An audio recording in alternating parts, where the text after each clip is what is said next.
Okay, good morning, everybody. Let's go ahead and take our seats and get ready to get started here. It is 9:01, 9:02. So we'll give about 2 more minutes for everybody to catch their seats so we can get rocking and rolling into business.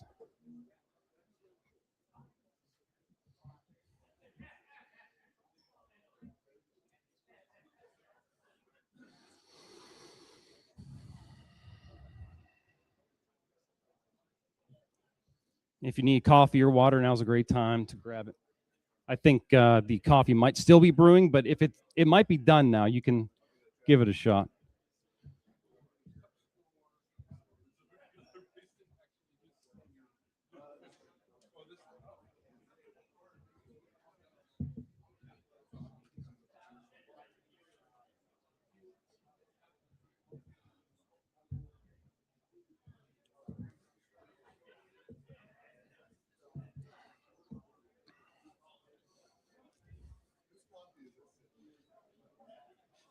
I thought I threw mine away. Is it empty or is it still stuff in it?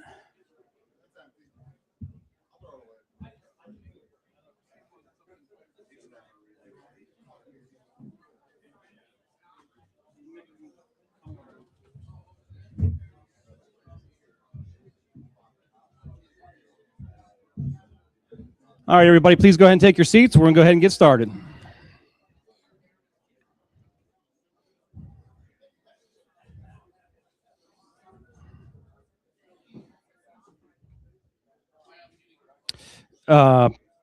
Yeah, let's actually get these mics turned on here real quick. Nick, do you mind grabbing that one?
Quick question, Greg. I just received an annual report document from the treasurer. How are we going to handle the treasurer's report? He's going to do it remote? Yeah, he's calling in on the live stream, and we'll be able to throw him up on the screen up here. We'll hear him audibly, but we'll see him. Okay. We'll have you. So we can have you pull the screen up, like the treasurer's report, and listen to him and scroll down through. That we have. Yep.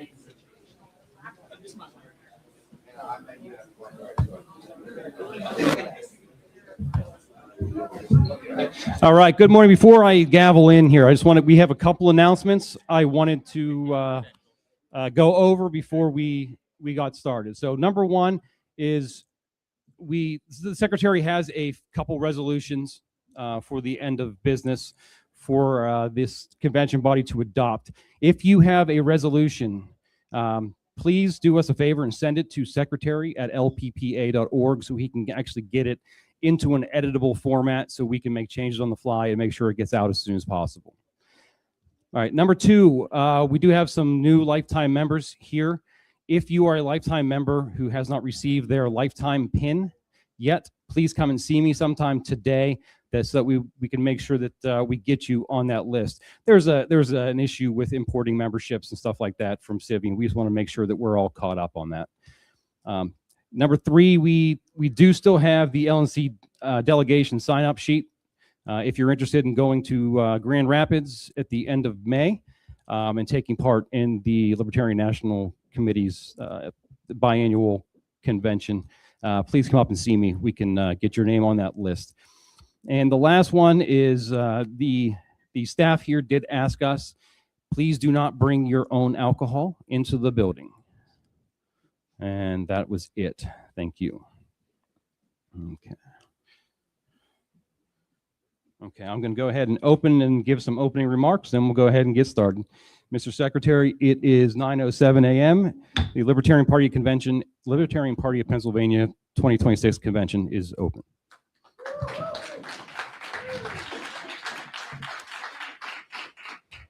Okay, I'm going to go ahead and get started here with some opening remarks. This took me a while to compile.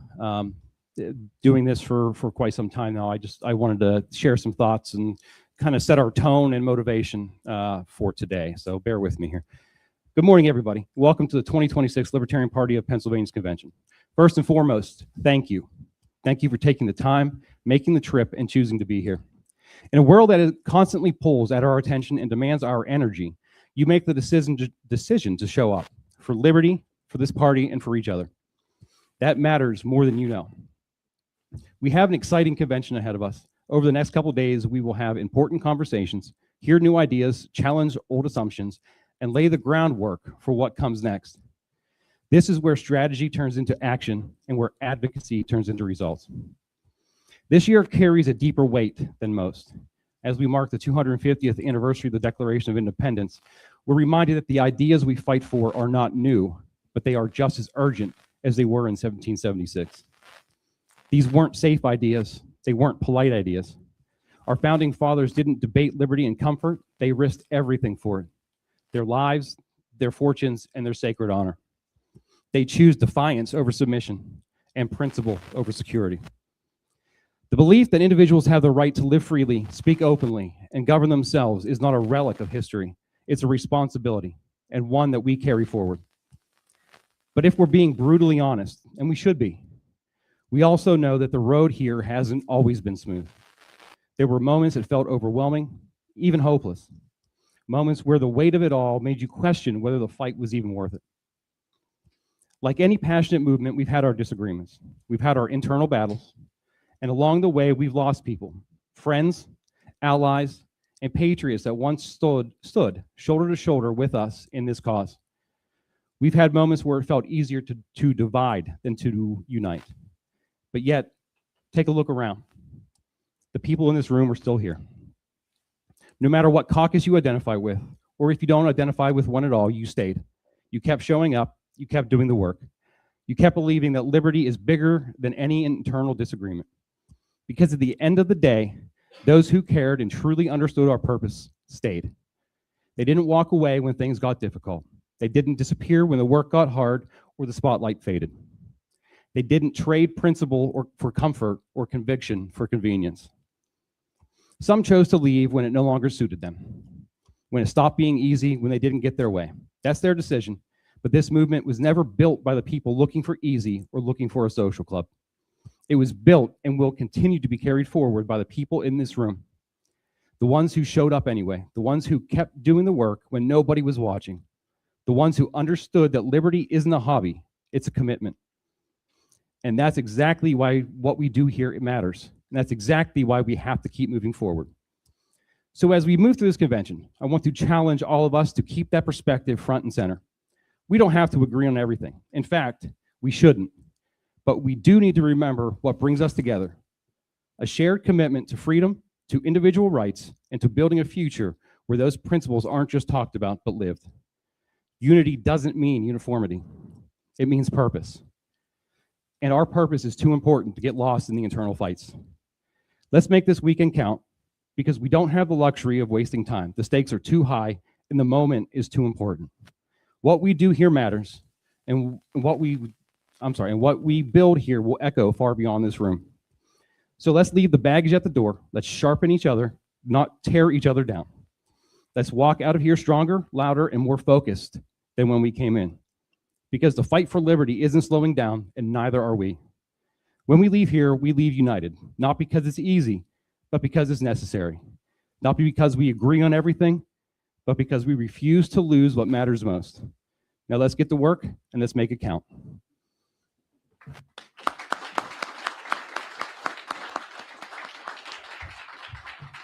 All right, and then one last thing before we get started here, I just want to let you know, those who know me know that I appreciate brevity, and that is efficiency, rather, brevity and efficiency. So if we have something to discuss, by all means, come to the mic and let it be known. But if we just want to hear ourselves talk for 20, 30 minutes, I will at some point ask you to sit down. I think I've already talked too much because of that. So with that being said, let's go ahead and get to the credentialing report.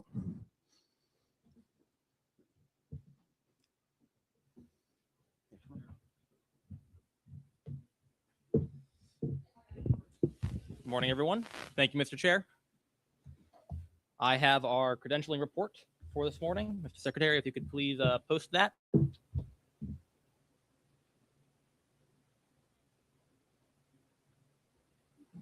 All right, everyone, you are looking at the 2026 credentialing report for our state convention. We have 51 members who have been credentialed for today. I move to accept the credentialing report. Second. Okay, thank you. We have a motion and a second. Do we have debate? I have an objection. I want An objection. Or an amendment. Amendment. Thank you. That might be your chair, TJ. We good? There you go. There you go. I'd like to make an amendment to the credentialing report to seat Jim Donaldson, Evelyn Donaldson. What's Jamie's husband's name? Jamie Remy's husband. Jay Rudder to the credentialing report. They did try. Jay Rudder made a mistake and bought a national membership instead of an LPPA membership. It was within the time frame to be seasoned, and the Donaldsons had trouble paying for their membership. They've been involved in LP Bucks well beyond the seasoning time. They've attended every meeting. They've voted in our officer elections for Bucks, and I think they should be allowed to vote at convention. All right, thank you. And we have a motion to amend to add 3 names to the credentialing report. I don't know if you heard that because I think TJ's wheelchair was giving him some issues there. We have 3 names because of some civvy issues, and then one was a national membership purchase instead of a state membership. Do I have a second? Okay, thank you. We'll open this up for debate. Is there anybody else who would like to speak to this? No, I just need to make sure I get the names. So Okay, first one was Jim Donaldson, Donelson. Second was Evelyn Donaldson.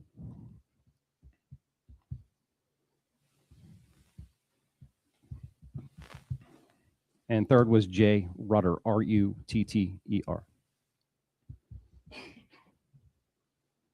Okay.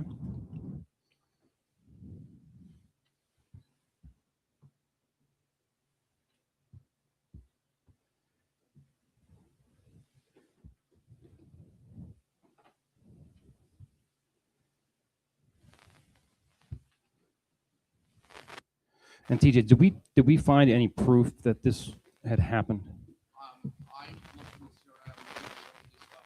Okay.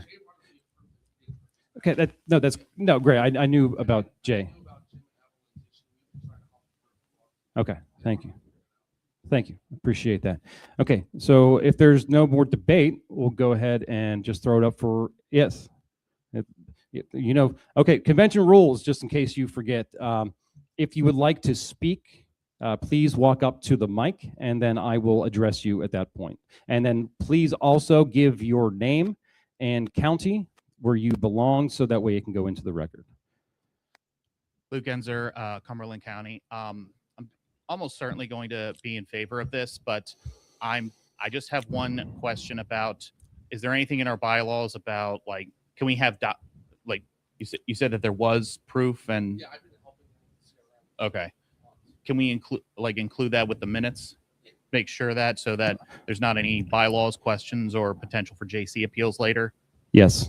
Thank you. Okay, so what? I guess my question is, does anyone know if there's a specific bylaw section that pertains to a situation like this that I can paste in here? Reese.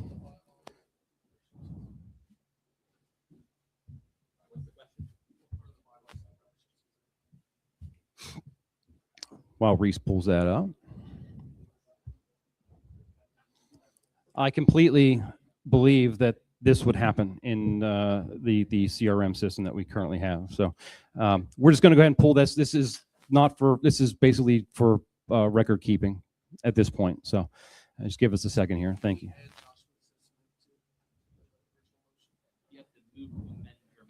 I move to amend my amendment. TJ goes in Bucks County. I don't want to mess with Mike. Can we add Joshua Zisman to be the same issue you brought to national? We have another. Okay. All right. Hold on. Let's do this. As most of you know, we all love our Robert's rules here, and there's at times that we like to play it tight. You asked to have Joshua Zisman added. So what we're doing now, while he's looking at that, we have an amendment to the amendment, and we added one person. Yeah, Allison Graham, Bucks County. Moved to add Jimmy Mitchell, who's the current treasurer of Delco LP, and also ran for office, I think several times. Yeah, in the past. So if you could add Jimmy Mitchell. Oh, he didn't. He just motioned. I said, hold on, because we're just going to add that name. She was trying to give him that name, so she was just adding the name to his amendment to the amendment. So we. Who okay. Who was the other? Person? Okay, so we have an amendment to the amendment, right? To add Joshua Zisman, and Jimmy Mitchell. Am I correct? So. Did Jimmy Mitchell meet the other requirements?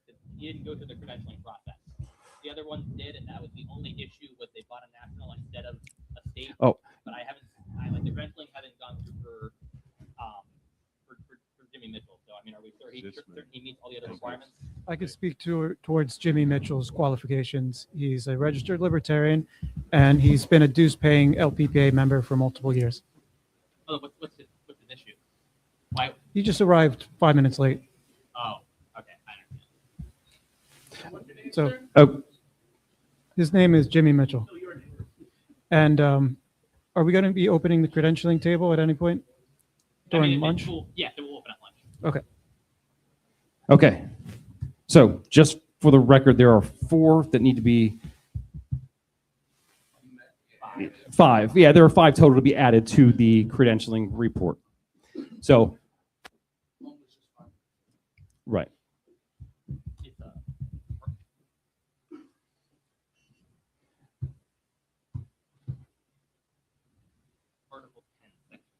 All right. You see here that Alpha Article 10, Section 2 of the bylaws, Mr. Secretary.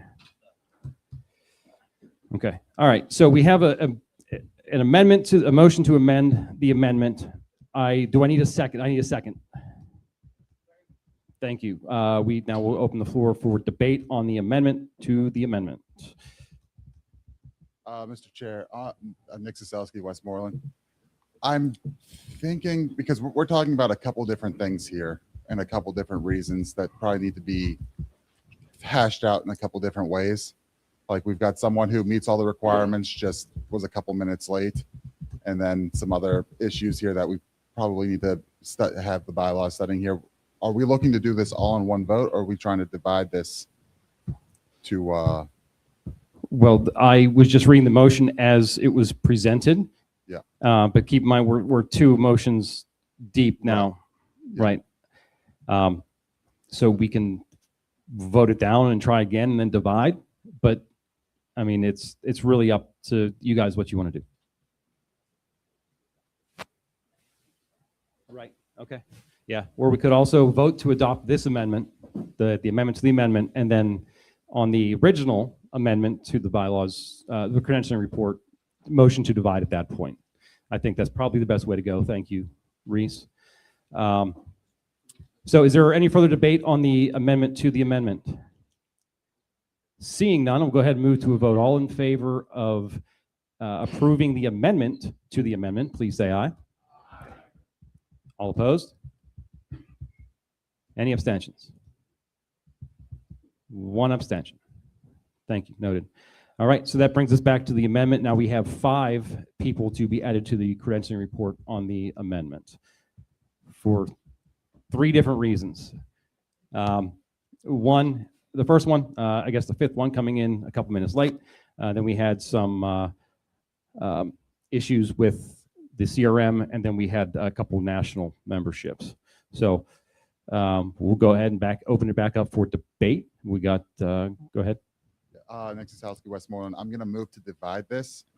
And if I can have a preference on this, I think we should dispose with the Jimmy Mitchell first, as that seems the most straightforward here. Okay, how do you want to divide it? Yeah, I would By category? Yes, I would go by category on this. Okay, so just so that we're hearing here, thank you. We have a second. Let me just go ahead and recap for everybody, but your second is noted. Thank you. So the motion to divide was based on issue. So there are 3 separate issues. One of somebody just a couple minutes late. 2 because of a CRM issue, and 2 because of a national membership issue. The motion was asked that we take up the gentleman that was late was good first, and then we can take up the other 2 issues. We do have a second. Do we have any debate? All right. Are there any objections to this? All right, thank you. We'll go ahead and we'll consider that passed. We'll go ahead and move on. The first one would be Jimmy Mitchell being added to the credentialing report for being just a couple minutes late. So do we have any debate, discussion regarding that portion? Do we have any objection with adding Mr. Mitchell to the credentialing report? Thank you. Mr. Secretary, please add him to the credentialing report. Let's do the next one with the CRM, Jim and Evelyn Donaldson. Okay. Do we have any debate or discussion regarding this? Yes, we have somebody coming down.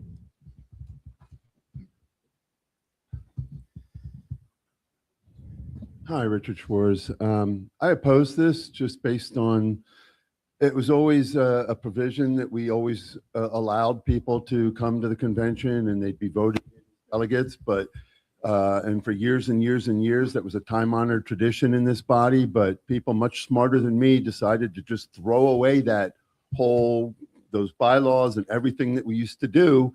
And this just seems hypocritical. If we're going to throw that away, let's be consistent. If we're not going to allow people to show up within the time frame and be delegates, let's stand true to that. So I don't know. I just think this is kind of like going back to what we used to do, which I'd be in favor of, but not this way. All right. Thank you.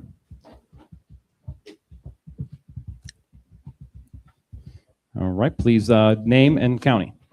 John Thomas, Armstrong County.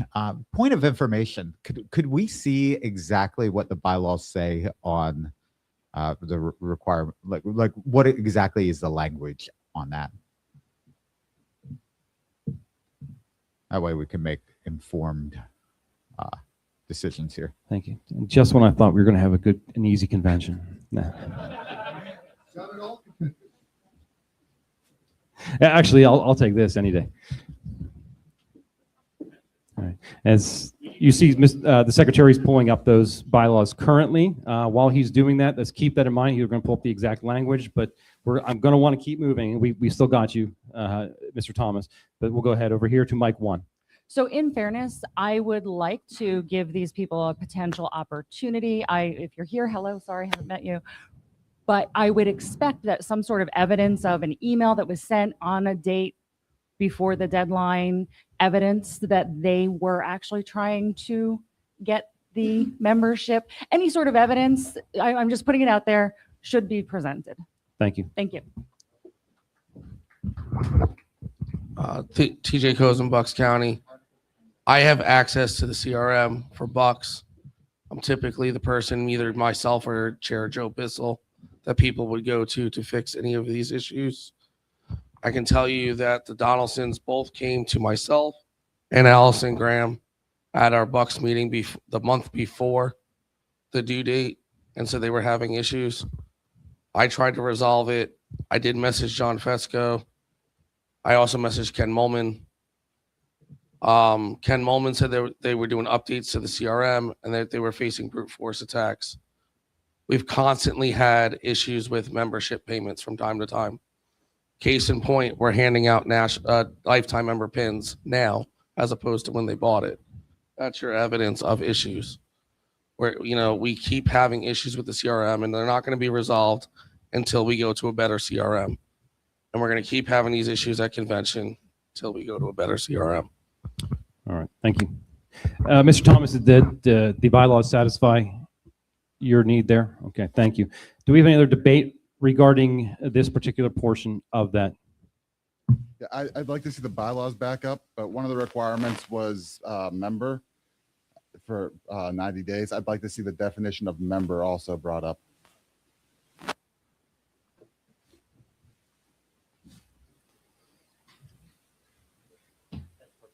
Switching the mic for the video feed. Thank you.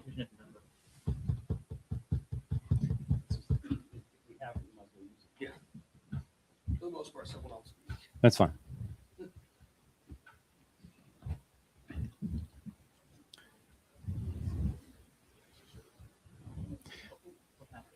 We need to get some like waiting music, like elevator music. Yeah. Do we have somebody who produces music in here? Like elevator music? There you go.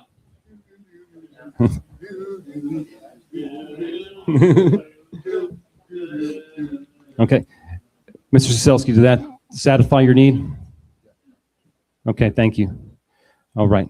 Any further debate on these two individuals? Okay, thank you. We will go ahead and move to a voice vote. All in favor of credentialing and adding to the credentialing report of Jim Donaldson and Evelyn Donaldson, please say aye. Aye. All opposed? Aye. The ayes have passed. Thank you. They will be added to the credentialing report. All right, the next one, we have a Mr. Jay Ritter and a Mr. Joshua Zisman. Is I get that last name correct?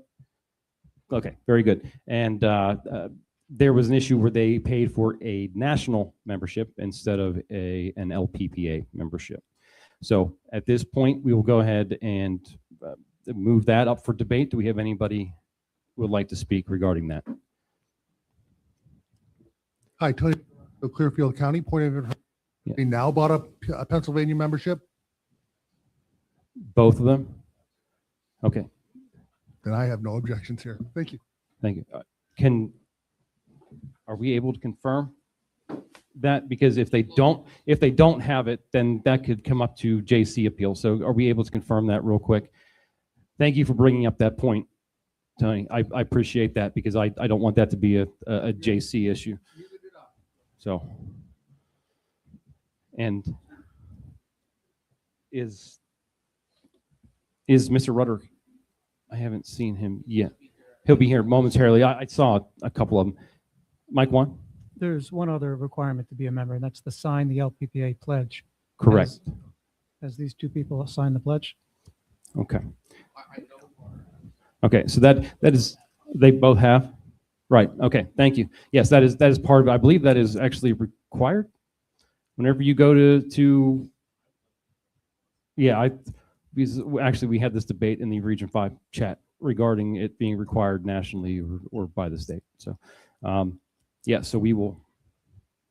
All right. Good Mike, morning. please. Good morning. My name is Jamie Remy. I'm from Bucks County. I want to come up and speak to Jay Rudder. He was here last night. He bought his Pennsylvania membership. However, we did not believe that he was going to be able to vote today. So he is not here. So we can actually put this to rest if you'd like. It's okay. He's okay with not having a vote today. So he has bought his membership. He does not need to represent Bucks as a delegate today. So I'm just bringing some information forward. Okay. Okay, thank you. So we do have that all set up in our minutes. Do we have any further debate on this? Okay, hearing none. Oh, I got a timeout. We're getting ready to vote.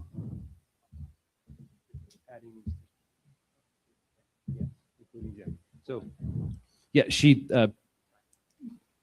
one of the representatives from Bucks County spoke to Mr. Rudder. He is in the motion currently. So, yes, but Mr. Smith, you can go ahead and speak.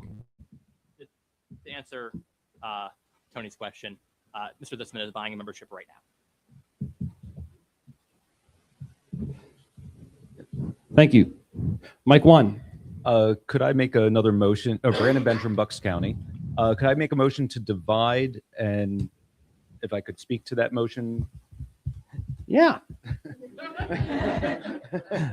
Yeah. We have a motion to divide these two into further separate issues. Do I have a second? Thank you. We have a motion and a second. Is there any objection to dividing this? Thank you. Mr. Bencham? Yeah, I would just like to point out that we do have certain requirements for being able to make quorum.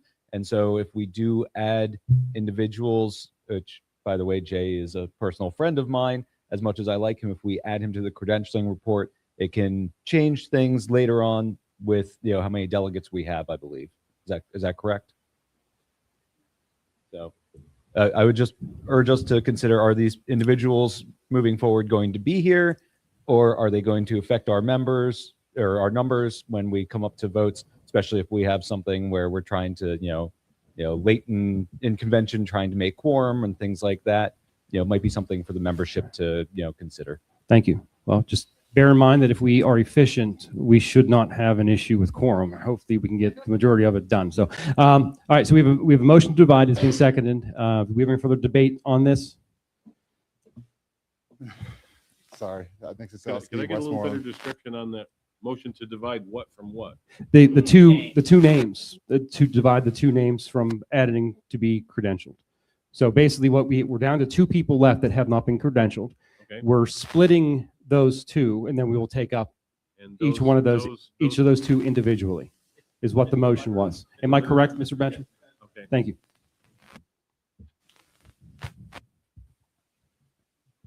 Go ahead.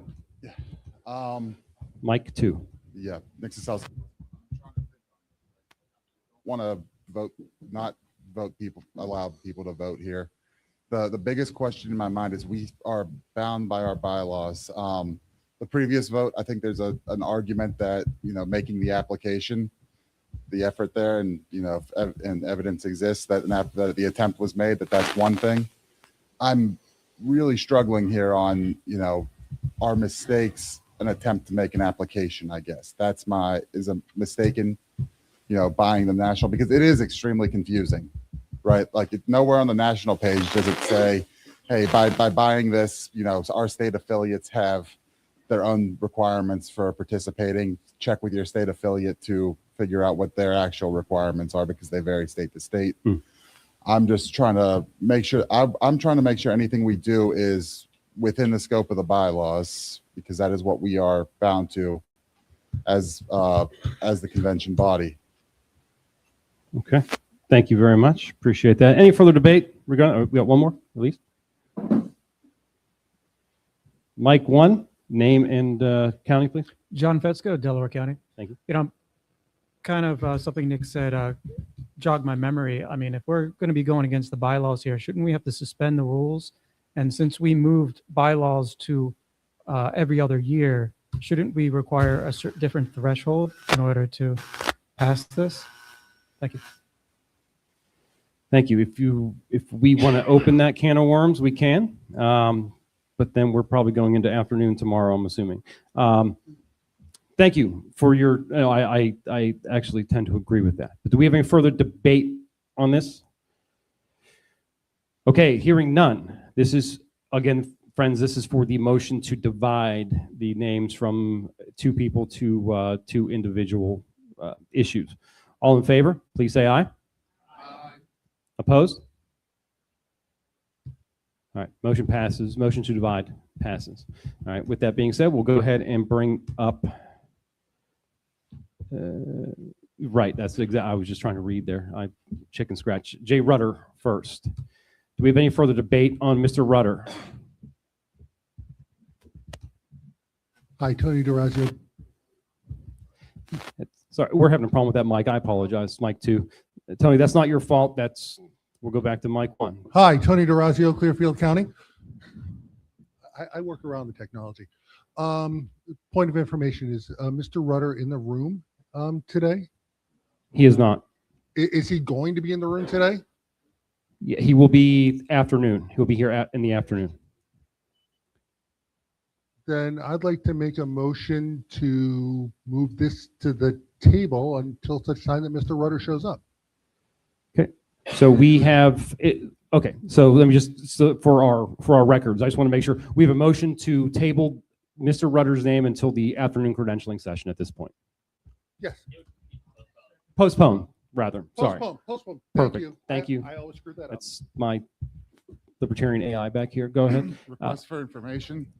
Yes. If we are postponing a question on the credential report until this afternoon, that would require us reopening the credential report this afternoon as a motion, as an order of business. Is that correct? Or procedure? Well, I believe that at the beginning, because I believe that we will have credentialing reopened to have that report amended, coming in out of lunch. So we can, right when we give the credentialing report, at that point we can bring that back up out of postponement and address that at that point. Go ahead. Morgan Bogus, Butler County. If we're just going to postpone this to the afternoon, why can't he just get credentialed in the afternoon? Like, I don't think we need a motion for this at all. It's kind of counterintuitive and kind of redundant. Thank you. Okay, and that is the Libertarian way, my friends. Go ahead. Speak to that. Yes, go ahead. There is here. You got to get a little closer to the mic. Little close. Do I like have to eat the mic or something? Very good. Okay, that's fine. Here, I'm just going to pick it up. Because yeah, just not going to do it. I believe there's still an issue that we need to debate on Mr. Rudder's eligibility to vote in this body, because he did the requirements for his LPPA membership. He bought a national membership, and while he is now an LPPA member, and I'd fully vote for him if he shows up, that's why I felt like it should be moved to the table, because we still do have an issue to discuss with him. Sure, thank you. So, friends, let's keep in mind, let's not, we want to make sure that we have the right people that are going to be voting and everything. We want to make sure that we do that. Let's try not to do the most libertarian thing on the planet and debate something for forever. So let's go ahead and move a little quicker here. Mike one. Joe Bissell, Bucks County, call the question. Second. All right, question has been called. Yes. So this is a, friends, this is a called question and seconded on tabling the name until the afternoon session. Okay. All in favor of tabling? Postponing. I'm sorry. Thank you. Mr. Secretary, please make that change. Postponing. I apologize. All opposed to postponing? Thank you. This issue will be postponed until the afternoon credentialing report. Thank you. This brings up our last one of Mr. Zisman. Mr. Zisman would ask that the motion to add him be withdrawn. All right. So he has asked. Okay. So Mr. Zisman has asked that the motion to add him to the report be withdrawn. I'm going to ask for unanimous consent. Is there anybody that has an objection to this? Perfect. Thank you. We got through that. So we now have our updated numbers. So we have added 3 more to the 51. Am I correct? So we are now at 54 credentialed members on the floor for voting purposes. All right. So with that being said, Mr. Secretary or Mr. Credentialing, do we have the numbers for majority, 2/3, 3/4? Not yet. All right. Can we grab those before we move on? I would appreciate it.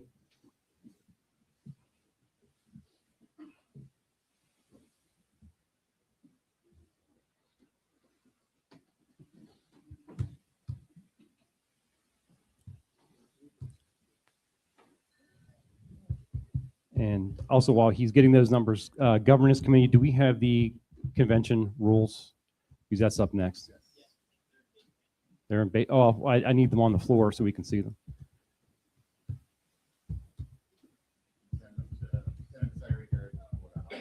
Thank you.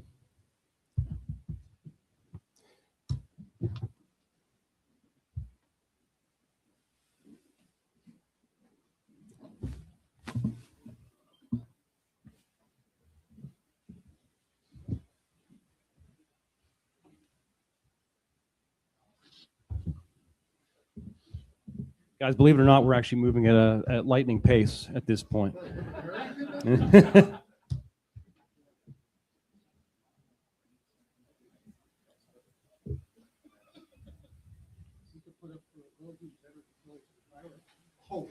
Well, are you talking like teams or city?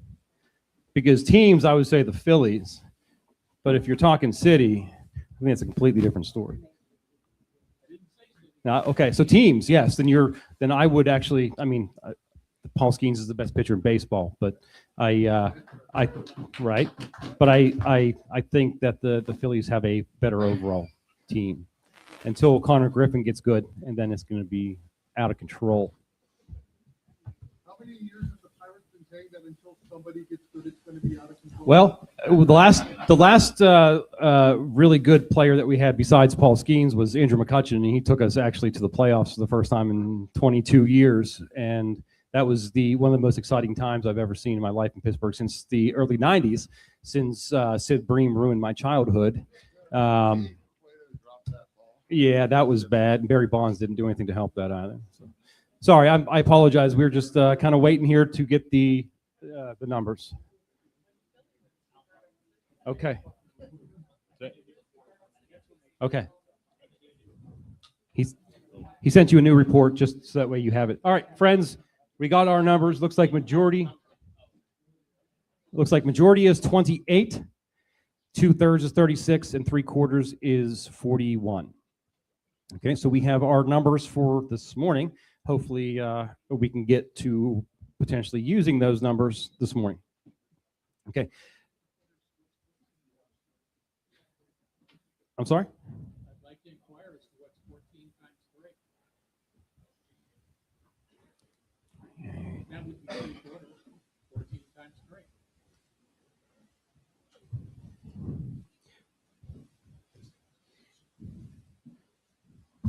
42. 54 times 0.75 is 40.5.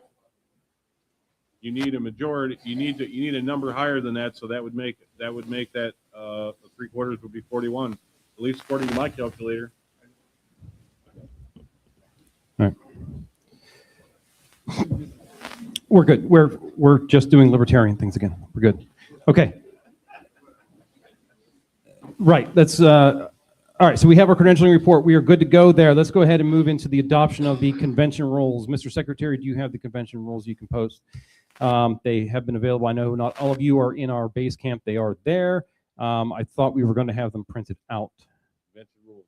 Yes, convention rules. They are, if you don't have base camp up, it is there. And I think Mr. Smith was sending to you as well. Now, just let everybody know, according to our bylaws, these don't always roll over, so we do have to re-adopt them. I don't foresee any changes, or maybe some minor changes if necessary. But it's just one of the things that we have to do as far as business goes. I'm sorry?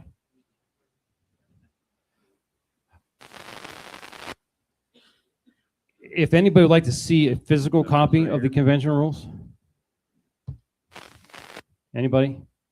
Or are we good with seeing it electronically? Okay, so electronically is good. Thank you for that, Mr. Cozen. Oh, no, not yet. Okay, so while he's pulling that up, so now we have all that done, I have a motion. We do have a motion, go back to the first one, to adopt the credentialing report. Do I have a second? All in favor? Aye. All opposed? Credentialing report has been adopted. Thank you. Thank you for reminding me. I tend to lose my place with some of you guys sometimes.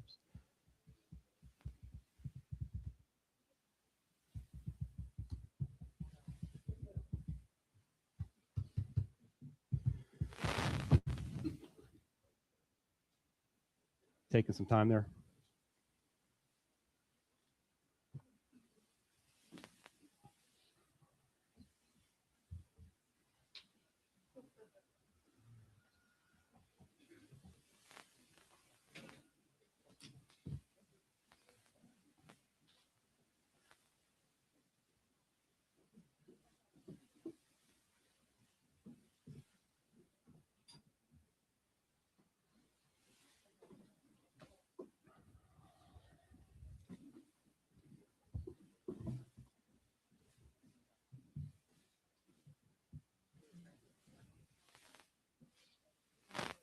Got them up? Okay, thank you. Everybody, please take a look at your screens.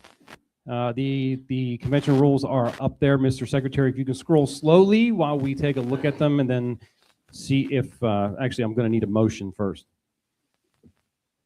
The governance committee would like to motion to adopt these convention rules. Thank you. We have a motion and a second.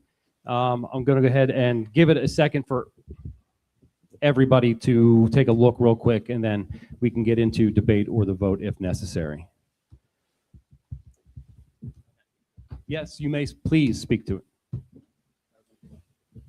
All right. So regarding the convention rules, they are essentially the same exact convention rules we've had the prior 2 years. There were only 2 changes made.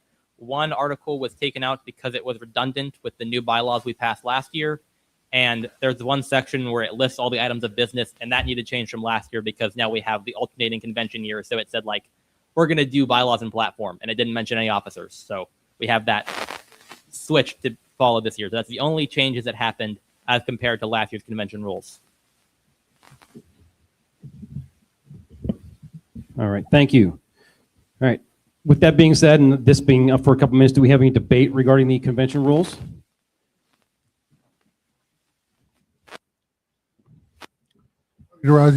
Tony D'Orazio, Clearfield County. Point of information.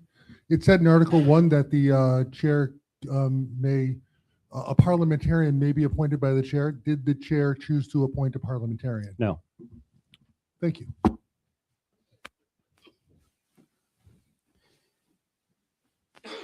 And I can give you the reason for that because this year was, by and large, an election year. Next year, I do plan to have a parliamentarian on hand to have us go through those bylaws and platform. Honestly, it saved us $3,000. So when it comes down to it, right? I hope not. No, go ahead. All right, go ahead. Mike 2. Nick Sosowski, West. Okay, thank you. Question has been called. Any objections to calling the question? Okay, all in favor of adopting the convention rules for the 2026 convention, please say aye. Aye. Opposed? Abstentions? Motion has passed. We have adopted our convention rules. Thank you. Next, we're going to go ahead and I see Reese is chomping at the bit here to get up to the mic. Go ahead. I was going to say thank you to the delegates. All right, thank you. Next, we have the adoption of the agenda, okay? As you see, we have time slots and everything. However, if we move faster, we can get more done, so that means less to do tomorrow. So please take a moment to take a look through that. It has been up since you all came in. So if you have any questions or anything on that, I would, at this point, entertain a motion to adopt the agenda. We have a motion to adopt the TJ Cozen from Bucks County, motion to adopt the agenda. Second by Lou Genzer from Cumberland County. Okay, do we have any debate regarding the agenda? Is everybody good? Okay, I remember a couple years ago, this took us 6 hours to adopt the agenda. All in favor of adopting the agenda for the 2026 convention, please say aye. Aye. All opposed? Any abstentions? Thank you. Our agenda has been adopted. Thank you. All right. Next, we're going to go ahead and move into the 2025 convention minutes. Mr. Secretary, if you want to give a brief rundown or put that up. Mr. Cozen, if you want to get Mr. Perry, the treasurer, on the line, I'll actually have him go first.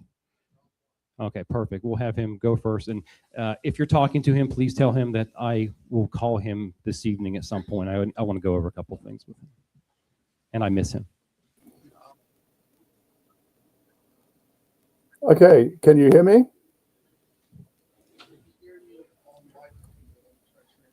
Can you hear me?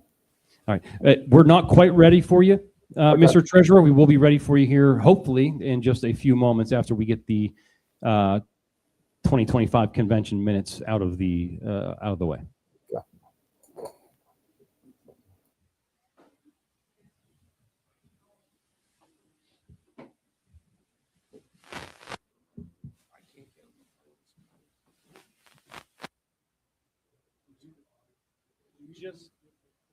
Why don't you just, I don't know if it's going to reverb. Why don't you grab one of the mics and put it close to your computer so that way we can hear, everybody can hear him. That's fine. So we, just while we're getting that up, we have some new stuff set up here. I was all excited about it. So we're on our YouTube channel, Facebook, and X accounts, and we're fully live streaming. And the way that it's set up, our treasurer can speak and is actually going out to the masses, but it's not coming in. And that's because I am just above technologically illiterate, but we have some really cool stuff. If you see, we got like 3 cameras and stuff like that, and all that stuff switches. So we actually look a lot more professional than we actually are. So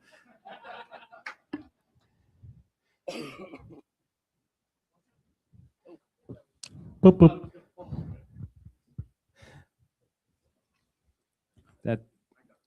All right. All right, I'm going to try and do a brief overview of the minutes from last convention. Started out with a credentialing report. We credentialed 62 voting members. Convention rules were adopted. The agenda was adopted. Previous convention minutes were adopted. We had officer reports, a number of announcements. We then went into a great number of changes to bylaws. So there are a number of amendments.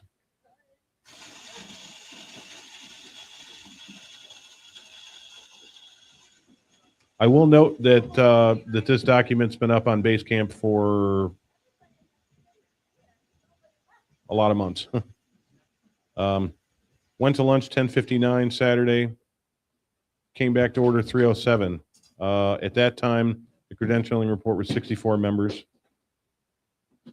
We then started on changes to the platform, and there are numerous changes listed there that were applied to the platform.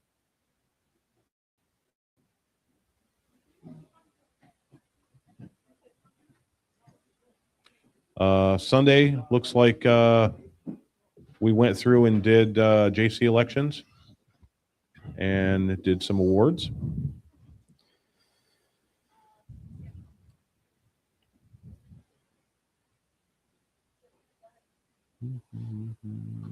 Got back into platform.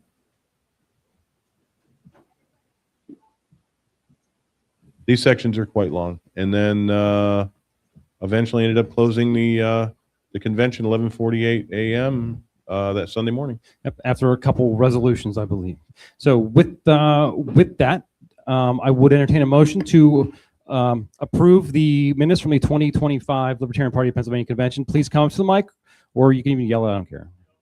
All right, Luke Enzer, Cumberland County. Motion with second by Nick Siselsky, Westmoreland. Any other debate on this?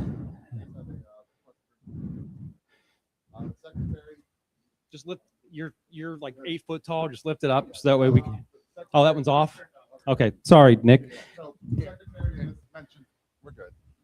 The secretary mentioned that the minutes have been available in Basecamp. We have a lot of new people here. Might not know what Basecamp is and how to get access to it. Could you give a brief rundown of how they can do that so that they can get involved there?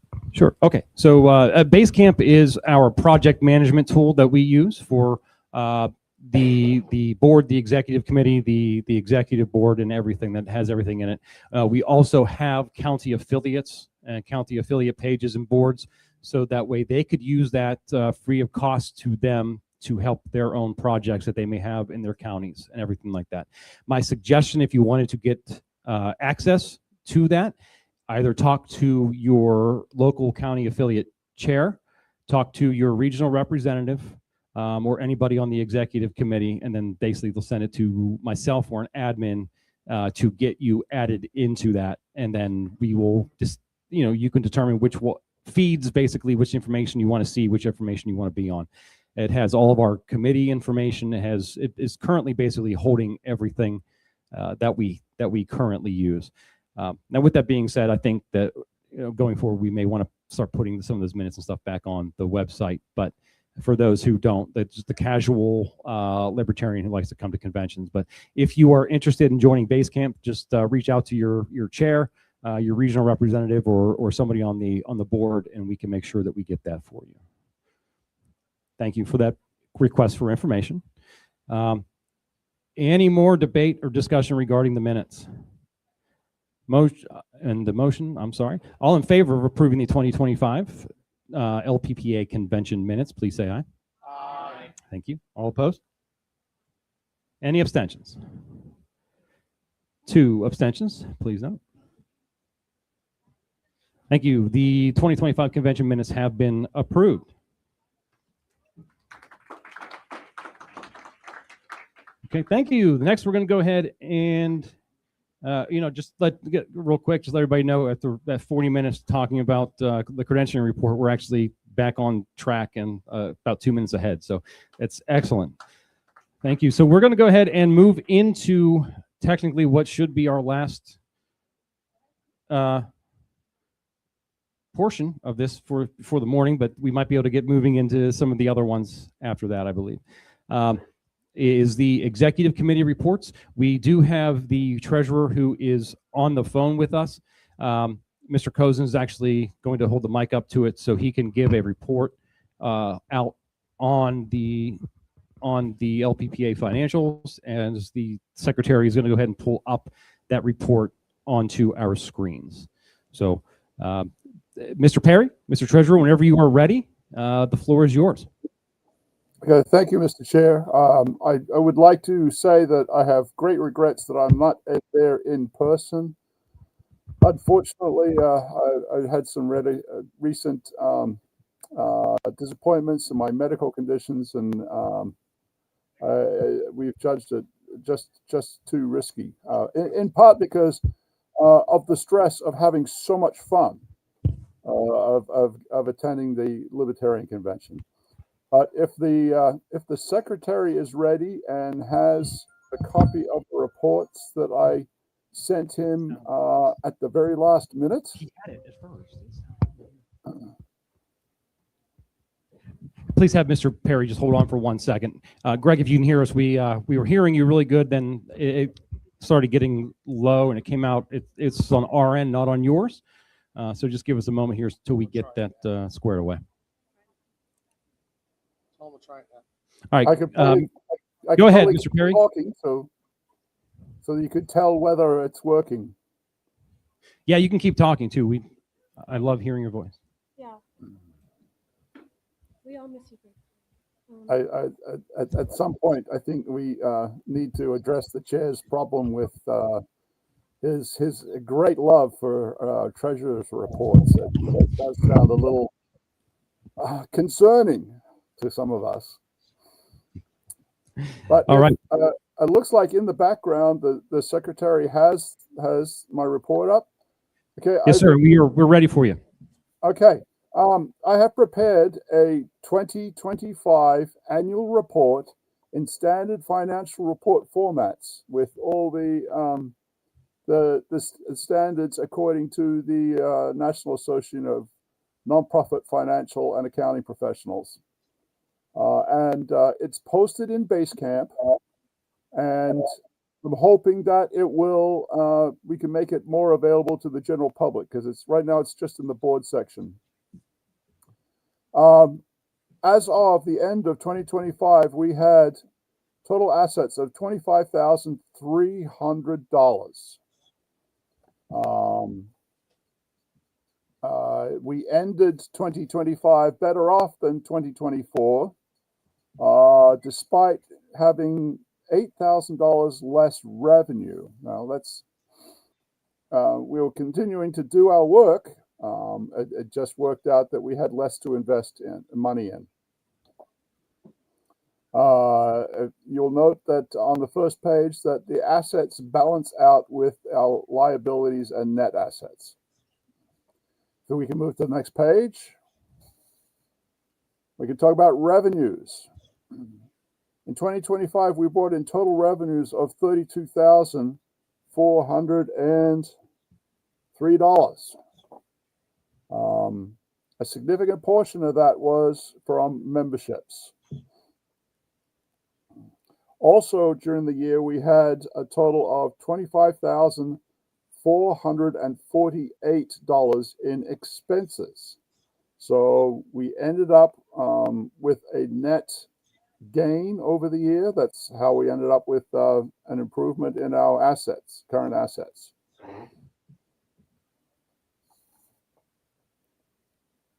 Moving on, I've got a page here for a statement of cash flows. This is only important if we were looking to get a loan. And since we're doing quite well, and I think it would be, I would advise against borrowing money for any of our activities. This is not a very important part. The next page is a statement of functional expenses. This outlines where we spent all our money for 2025. It's broken up into, as you can see, the largest expense was convention. We had a few fundraising events, and then we engaged in candidate support and outreach. We have some contribution from the LPPA store.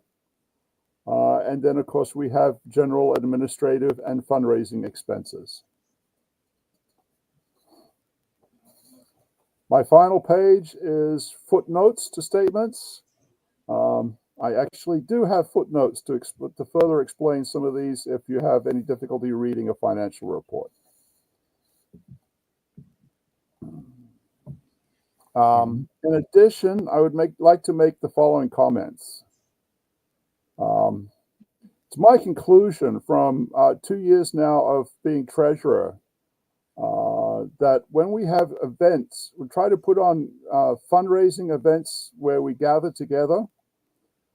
It does appear to be volunteer work intensive, and it frankly has not been very successful at raising revenue through profit. That's unfortunate. I do enjoy gathering together with fellow libertarians. However, it is hard to put on events around the state and get a lot of people to show up. Also, I would note that the LPPA store is functional. We are selling some items. However, we're not raising very much revenue that way through profit. Now, also for memberships, I've taken a look at a lot of the data, and a couple of years ago, we raised our membership rate. However, roughly 27% of memberships are renewing at the old rate. It's not clear to me whether CiviCRM is recognizing those as memberships or not. We're having some problems that some memberships are seen in the Stripe, where we process the payment. However, not all of them are appearing in Civi. So we do have to, there is some work required in our CRM. I'd also note that some members are paying multiple membership dues. The money is welcome, but not necessarily not necessarily a requirement. I also point out in 2025, we have 3 new life memberships.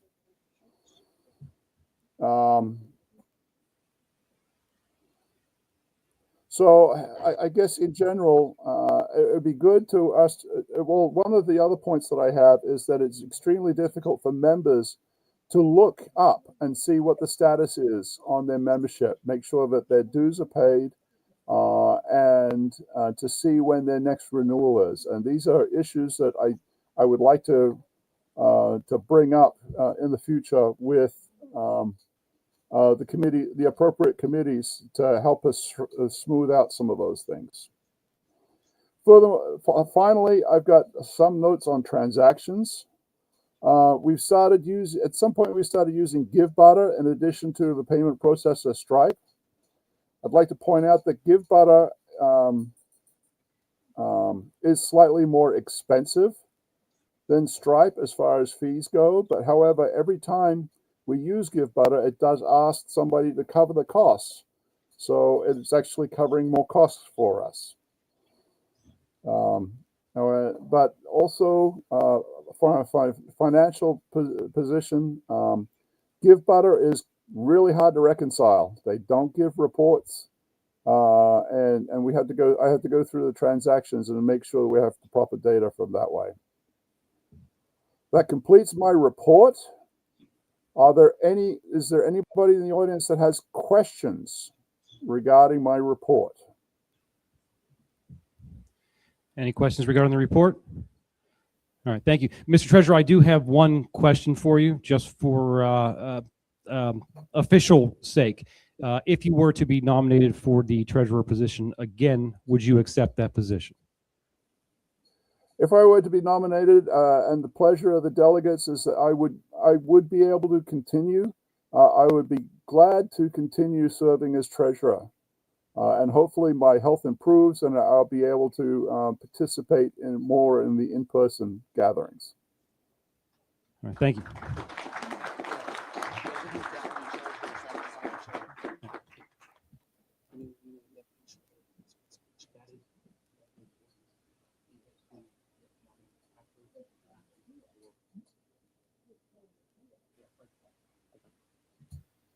Okay, thank you. We don't have any other questions for you, Mr. Treasurer. Thank you for your time.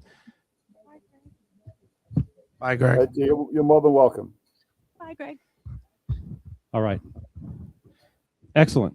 Thank you very much. That if you haven't noticed our financials, if you see basically what you heard, if you didn't hear there, we have a little bit less memberships and everything, but we are doing better financially. We're spending less, we're spending it smarter, and we're doing things, and a lot of that has to do with Greg Perry's leadership in that, and his detailed financial reporting. So I can't explain enough how appreciative I am of the reports and leadership he's providing in that area. So yes, thank you. We'll go ahead and move the next rung up to Mr. Secretary. Do you have anything to report?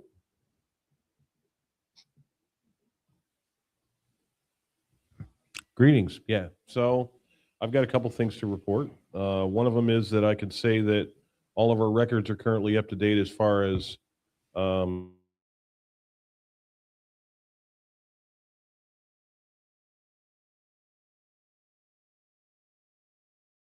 made sure that everything was categorized and there have been backups made. So as many of you know, I've decided to step aside as secretary and not run again. I think the position needs to pass along to someone else that maybe could bring a little bit better skills. I'm sure you guys, struggling on spelling and silly stuff like that.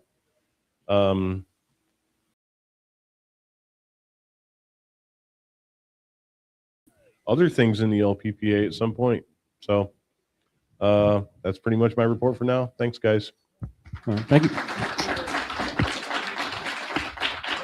Okay, and as far as the vice chair and myself, I'm just going to go ahead and give one relatively comprehensive report.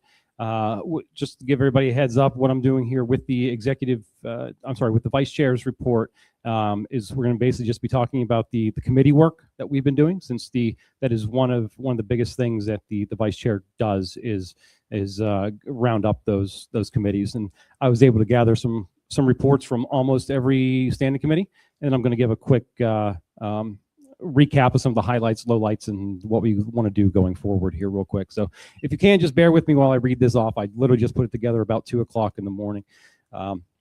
So our vice chair report, we'll start with our affiliate support committee. We in 2025, they had 3 new affiliates since the last convention, rather. The Franklin Fulton affiliate, Lehigh Valley, and Fayette. 3 counties combined into a super affiliate, I believe is called Berks Chesmont, which is Berks, Chester, and Montgomery County, to our first super affiliate. And then we have people currently working to form new affiliates in Crawford, Elk, and Clinton counties. Okay. Next, we have our governance committee. They are currently working on revamping the policy manual since the bylaws have undergone multiple significant revisions in the past 3 years. They'll begin working on new bylaws and platform amendments after convention, since the 2027 convention is a bylaws convention. Our membership committee is working on correcting the data in the CRM database. They're also working on a program to fix the failed auto renewals. The issue, because it's basically they're trying to help stop the slow bleed of lapsed memberships that we're seeing of the recurring memberships. The judicial committee, I am happy to report the judicial committee received no complaints, disputes, or alleged violations. The committee remains yes. I can't tell you the last time that has happened. I don't know if there's ever. And the committee remains intact, and according to the bylaws, they are our only election in 2027, so they will remain there until the 2027 convention. The election committee, we had last cycle, we had 21 Libertarians elected in 2025. 18 more than any other state, and more than all the other states combined. 4 of those, yes. Yes. 4 of those being actually contested races. Now, we have some people that are running for other ones, but we had some contested races that Libertarians actually won, so it shows the progress that we're making, including some mayorships and city councils and things like that. These aren't just auditors and dog catchers and things like that. These are actually contested, legitimate races that actually have a profound impact on local governance. So that is a great step forward. I thank you to the elections committee for that, by the way. Morgan and team, you guys are doing great. Keep that up. Petitions are... Mr. Chair, quick question. What's the total number of elected Libertarians in Pennsylvania right now? Elected or appointed? You can get back to me on that. No, that's fine. I'll get back to you. I'm going to guess probably I'm going to guess in the probably high 30s or low 40s because of the 2, 4, and 6 year races. So we probably have, if he's saying more than that, so if we're in the 50s, in the hundreds? Okay. Yeah. I don't know, because some people in 21, 22, 23, they won those 6 year election races. So we will have to do a count on that, but we will get back to you on that. In fact, I'm hoping maybe we can figure that out before the end of convention, and we'll let you know that. Because it's most impressive when I'm talking to people when I say, yeah, we got dozens, hundreds of people in office. Right. It's all good Right. news. Absolutely. Yes. Thank you. Thank you for that. Real quick, and I'll get right to you here 1 second, so I can let me get through the elections here. Petitions are almost ready for the governor and state reps. We're just waiting on the results of the governor race. And we currently have 10 state rep candidates are nominated and ready to go. And we're hoping to get more on that to help with our ballot access and get that name out. So we'll go here to mic 2 real quick. Yes. All right. So everybody, for now, until we get my other mic, go ahead and use mic 1, which is over to your right, my left. All right. So I'm Liz Terwilliger, Bradford County. Point of information, those uncontested races are incredibly important. When Ken says that he can say how many people we have elected, those count. Don't set aside the importance of Libertarian auditors, Libertarian people at the elections. Our constables, those people are important, and those elections are important. So I think we need to continue to fill those uncontested races and get Libertarians into local office. because it gives us a voice in the communities. Yes, yes, thank you. And I didn't want to discount that. I didn't mean to do that if that's what it was taken. No, I did not. That's not what I meant. What I was trying to say is we're taking that next step in the process, and we're taking the step forward to start jumping into some of those contested races. Again, I was an auditor in my own township, and I do believe those are important things. But basically, making that point that we're taking the next step forward into the progression of the Libertarian Party of Pennsylvania into getting into those races. All right, great. Let's go ahead and move into the Finance Committee. I just used AI to condense it. Mr. Siselsky sent me like a one-page document on this one. We are currently editing the Treasurer reports and implementing streamlined accounting solutions to ensure accurate board reporting. A primary focus is establishing formal policies for the long-standing endowment fund, which will provide a secure long-term vehicle for donors once oversight procedures are finalized. Additionally, the committee is exploring the creation of a separate federal committee and bank account to fund federal candidates without triggering restrictive federal filing requirements for the state party. These efforts, along with refining the annual budget, aim to strengthen the party's financial infrastructure and regulatory compliance. That is a mouthful. Okay, thank you. The fundraising committee, $2,313.60 in donations, $13,630.65 in state membership dues. Their goal next year is to add 2 committee members who are motivated to get some of these things done. They are working and looking for some virtual fundraising ideas to try to raise some money with that. Our Public Relations Committee, they have tried over the past year to get regular newsletters out. The committee would appreciate more people contributing articles. So my candidates, my committee chairs, my regional representatives, even members as far as like would like to put something into the newsletter, like a letter to the editor type editorial situations there would be great.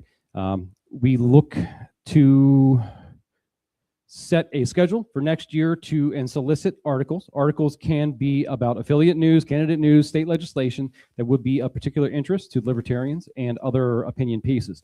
We have worked through getting a process in place to issue press releases.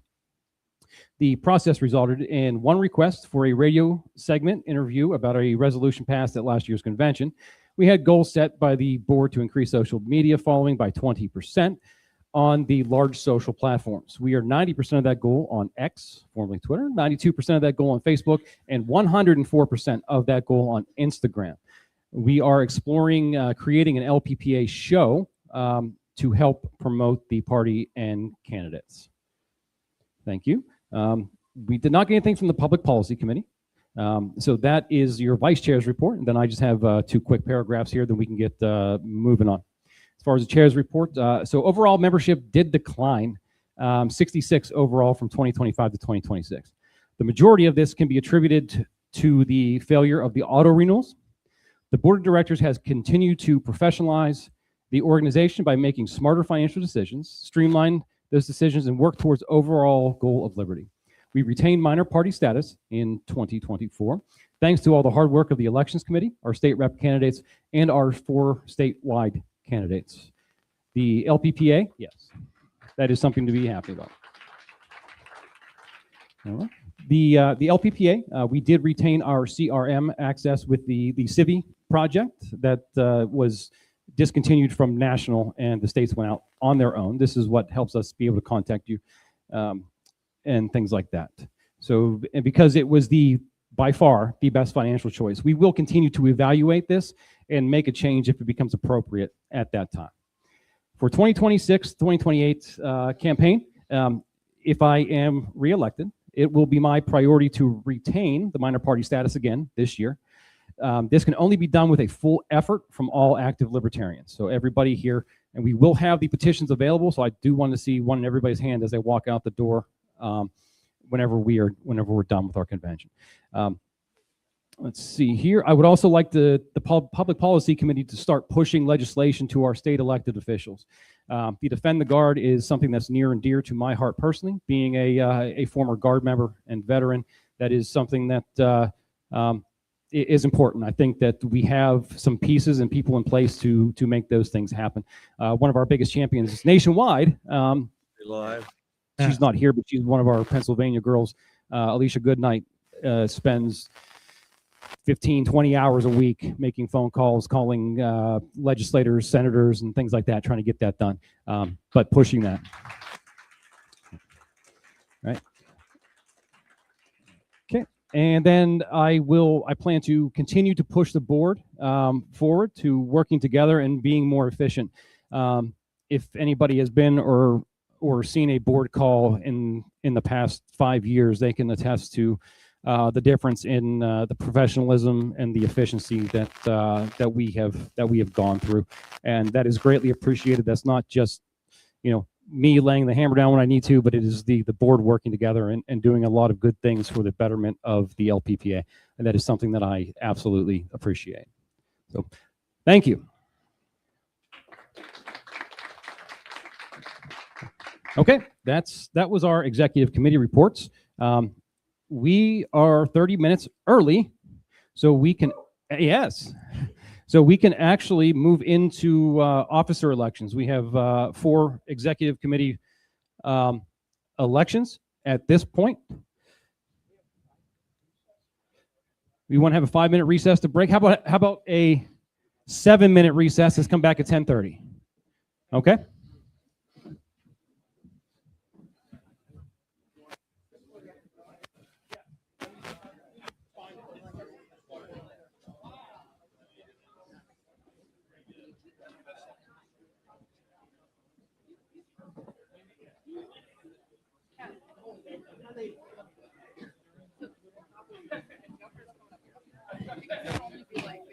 If you want to have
At least Pennsylvania.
Testing. Mic 2. The quick brown fox jumped over the lazy dog. Is that one on or off? Okay. Oh, it's the issues when they're all on. They're like, that's what's happening. That's what I think, yeah. Okay. Well, that one can pretty much stay off. So I think the big. spread the channel, so. Okay. This, Check 1, 2. Okay. This sounds good. Are we still hearing this one? This one, we're still hearing this one correctly. Want to check that one? Mic 1, check. Check 1, 2. Check. Check mic Check, check, 2. check. Check. Czech Republic. Czechoslovakia. Okay, I think Checks we're mix. good. This one might need to tune up. This one seems a little quieter than the rest. Do you agree?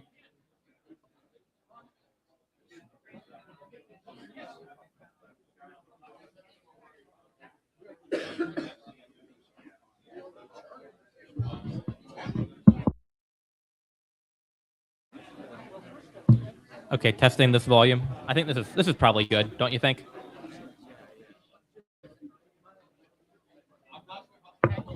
That good? Do you want to test the other ones? Or Alpha, speak into that gray microphone, please. Testing. That seems aligned. Will you run to that one real quick? Test. Okay.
All right, everybody, let's go ahead and get seated again. Let's go ahead and get started. Maybe we can get a couple of these elections out of the way so we can start hot coming in at 1 o'clock.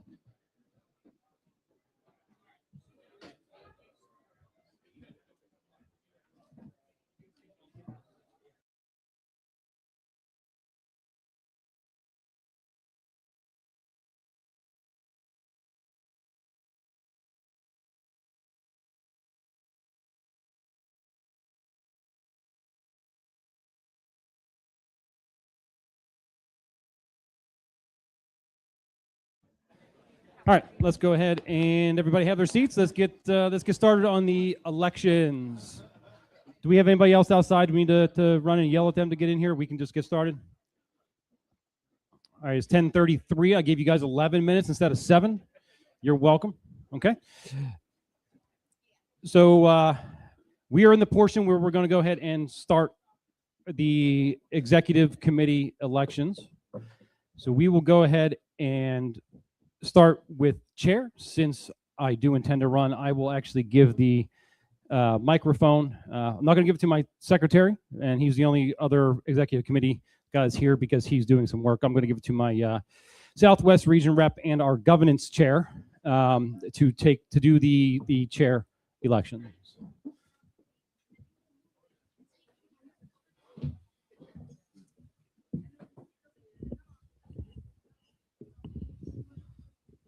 All right, everyone. We have about 30 minutes in this. If we have about 30 minutes until lunch is going to start, so let's see how far we can get through.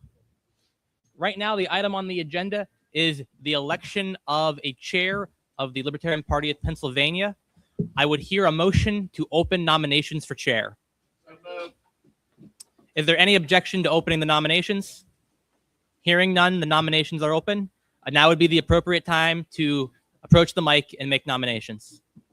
Microphone 1, please state your name and your county of residence. Yep. Liz Terwilliger, Bradford County. I nominate Tony D'Orazio for chair. We have a nomination for Mr. Tony D'Orazio to be chair. Mr. D'Orazio, do you accept? Mr. Secretary, Mr. D'Orazio accepts the nomination. Microphone 2. Morgan Mogus, Butler County. I'd like to nominate Greg Deal for chair. Mr. Mogus has nominated Greg Deal for chair. Mr. Deal, do you accept? Mr. Secretary, Mr. Deal has accepted the nomination. Are there any additional nominations? Hearing no additional nominations, the nominations are now closed. Now would be the appropriate time to make any motion regarding the how long you'd like the candidates to speak, if you'd like them to speak, if you'd like them to take Q&A. Now would be the appropriate time for any motions of that nature. Microphone 2. TJ Cozen, Bucks County. I make a motion that we have a 5-minute speech from each candidate, followed by a 10-minute Q&A max. Thank you. Is there a second?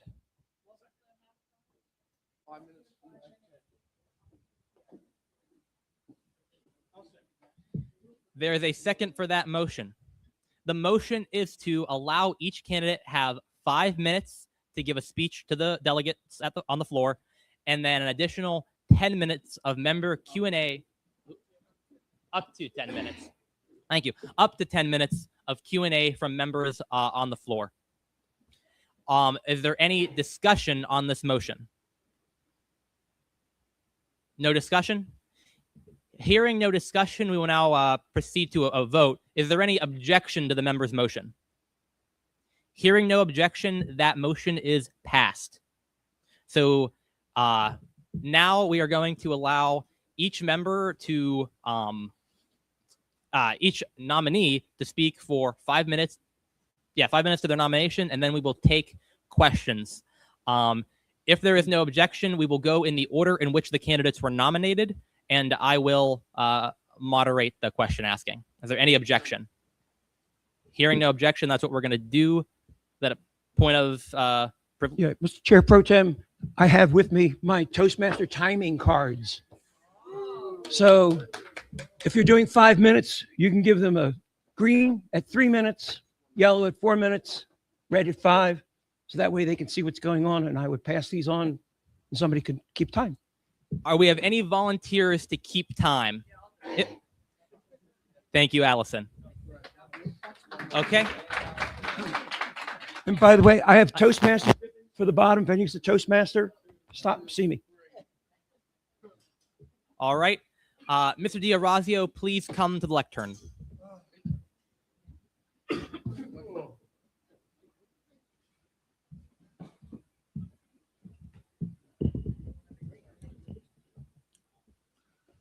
Hello, Libertarian Party of Pennsylvania. How you doing today? Yeah. I didn't walk in this room planning to run for this position, honestly. But I believe libertarians like to have a choice. Oh, I'm just going to take it out and talk like this. I hope that's okay with everybody. it's just better for me. So I want to tell you a little bit more about my credentials for this position and talk about what my plans are for the next couple of years. I've been a libertarian for a very, very long time. I saw Mr. Krawchuk walking around with the Harry Brown sign. That was my first campaign, Harry Brown's 1996 campaign. Rest in peace. And ever since I heard and read his book, Why Government Doesn't Work, I've been in this party. I've been a past vice chair in New York of a county. I've been a past chair and vice chair of the Libertarian Party of New York. I relocated to Pennsylvania in 2022 because of my lovely fiance Courtney, who is also the North Central rep back there. She is now mortified that I even mentioned her name.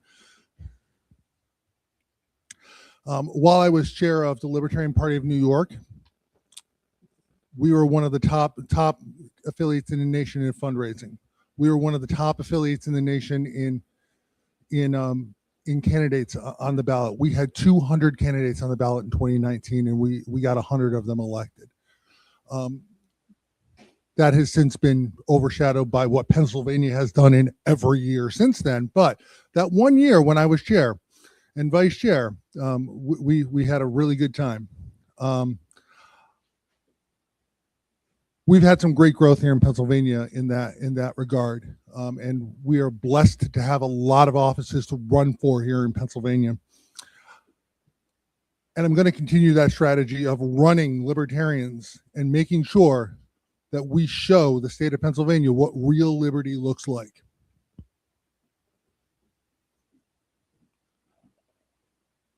How many of us were in the party in 2016 when Gary Johnson was our candidate? How many of us remember that excitement that we had in the party? How many of us miss that excitement that we've had in the party? There's a lot of excitement in this room. There's always a lot of excitement around Pennsylvania conventions. I got to be honest, but that excitement in the party nationwide has been missing. That excitement around our candidates has been missing. I think we have an opportunity here in the next 2 years to really capture that excitement and really start growing what we've already started to build here in Pennsylvania.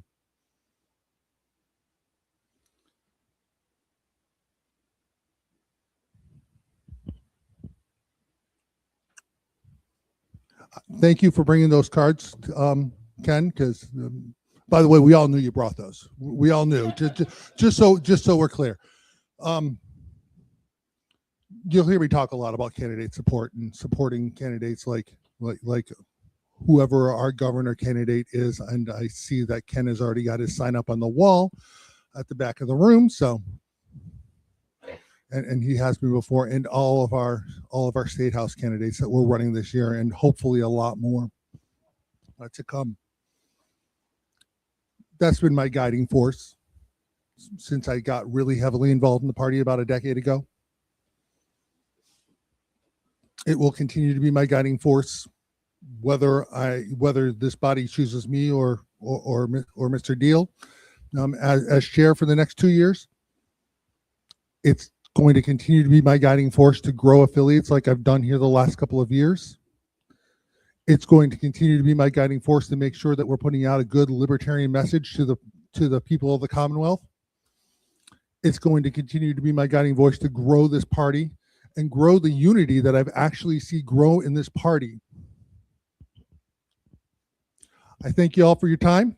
I'm not going to go the whole 5 minutes because I just think that's rude. Thanks.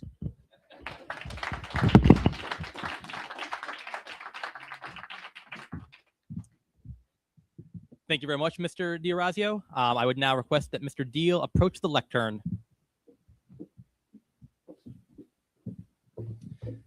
Hi, everybody. I'm going to go ahead and I'm going to keep this brief because you guys have heard me talk enough already today. Over the past 2 years, we have done a lot of very good things. It may not seem that the excitement is there, but we're laying the foundation to get ourselves in a very good position going forward.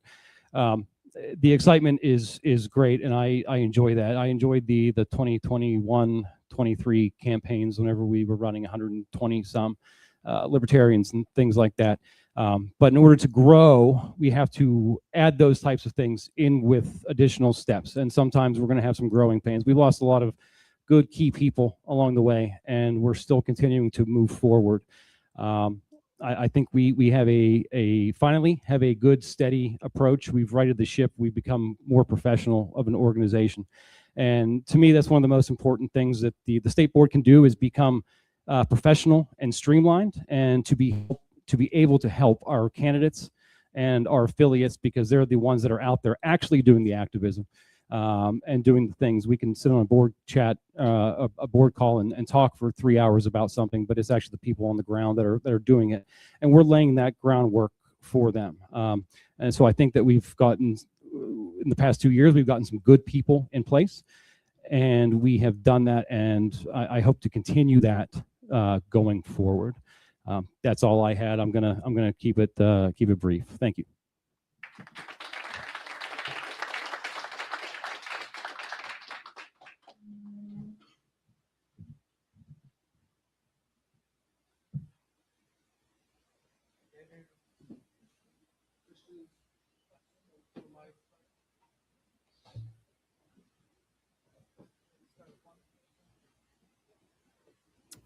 Hi, Philip. I think it's Philadelphia on my tag, but I'm in Monroe now. We're obviously entering a time of increased statism, increased collectivism. Is Sorry, anything?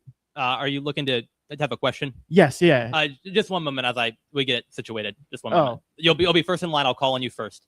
Okay. So thank you to Mr. Deal for his speech. I'm now going to request both the candidates come up here and bring one extra chair as we do Q&A. They're gonna use the secretary mic. Oh.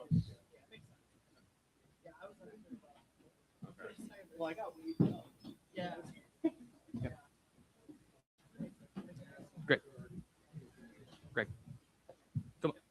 We're doing Q&A. Yeah, we're doing Q&A.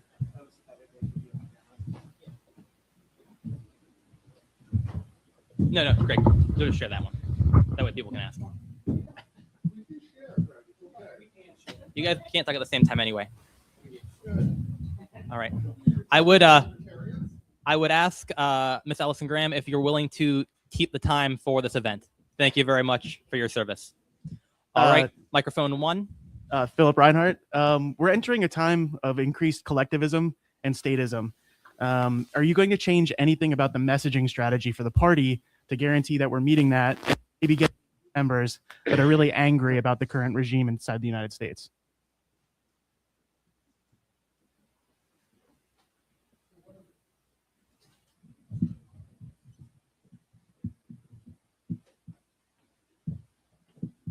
Grab that other microphone. Okay, can you guys hear me now? Okay. One of my jobs when I was in the Libertarian Party in New York was communications chair, and if you look back through the history of press releases on the LPNY website, you'll see that I wrote a whole lot of press releases where I was railing against both the left and the right, and the statist practices that both sides of the duopoly were throwing at us. I think the LPPA is doing a pretty good job at it, and I would absolutely drive harder against the duopoly.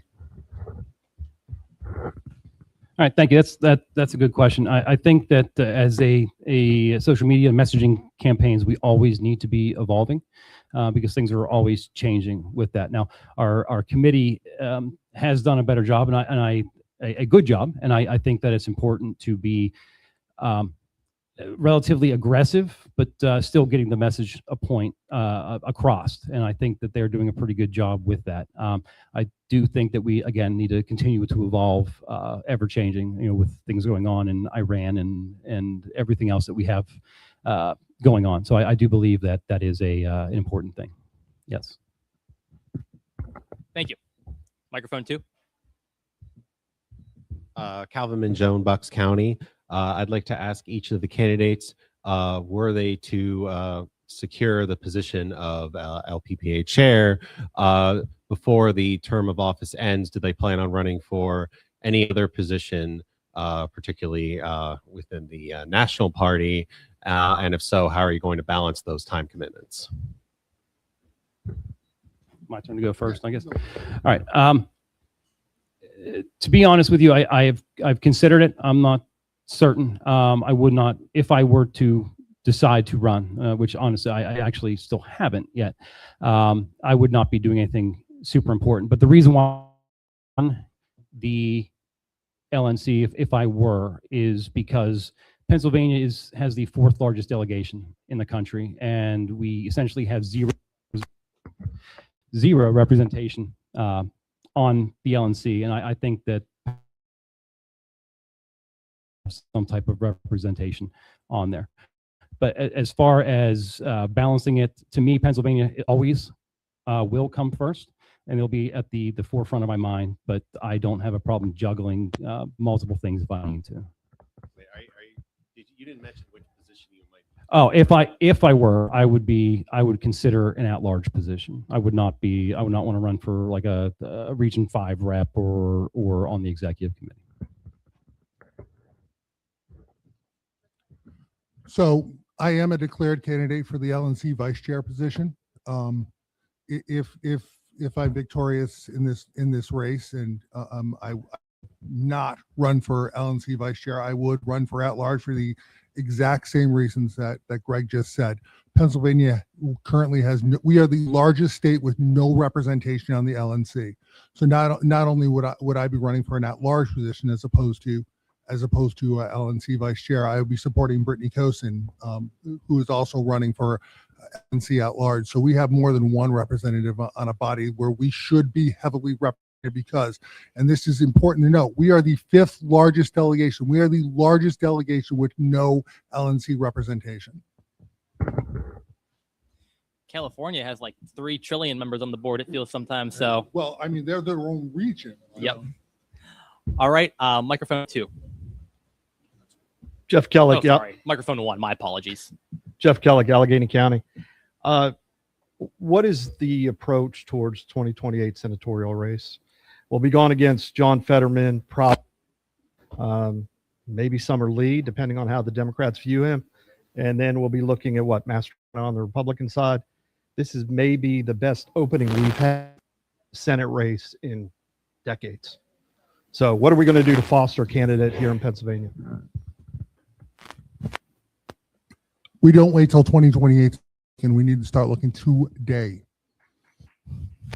Right now, we need to foster those candidates today. We need to continue candidates. We have a lot of strong candidates in the room. We've got John Thomas, who ran a hell of a campaign back last cycle.